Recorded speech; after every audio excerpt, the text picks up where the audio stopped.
വിരുദ്ധ വികാരത്തിനോ ഭരണ തുടർച്ചയ്ക്കാണോ ഇപ്രാവശ്യത്തെ വോട്ട്? അതിപ്പോൾ വോട്ടുകാർക്ക് ഇതൊന്നും ഇപ്പോൾ പറയാൻ പറ്റില്ല. ഭരണ വിരുദ്ധ വികാരമോ അല്ലെങ്കിൽ ഭരണ തുടർച്ചയെന്നൊന്നും പറയാൻ പറ്റില്ല. ഇവിടെ നമ്മൾ ചെയ്യണമെന്ന് പറഞ്ഞാൽ ഇന്ത്യ രാജ്യത്തിൻ്റെ മതേതരത്വം, മതസൗഹാർദ്ദം, ഇവിടുത്തെ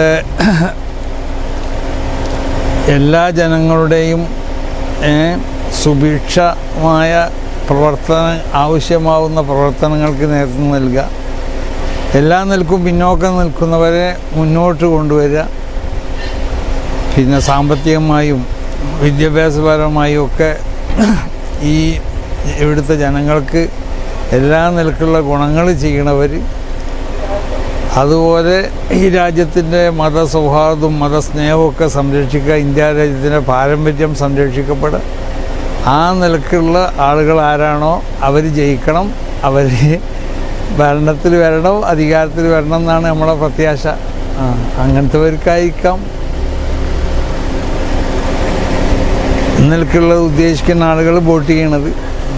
അത്രേ പറയാൻ പറ്റുള്ളൂ. ഇപ്രാവശ്യം ഇത് പോളിംഗ് ശതമാനം കൂടും എന്നാണോ, എന്താണ്? അല്ല, അതൊന്നും ഞാൻ ഇപ്പം അതിനെപ്പറ്റി ഒന്നും പറയാൻ പോകുന്നില്ല. പോളിംഗ് ശതമാനം കൂടുമില്ല, അതൊക്കെ രാഷ്ട്രീയക്കാരാണ് പറയേണ്ടത്. എനിക്കതിനെ പറ്റിയൊന്നും അറിയില്ല.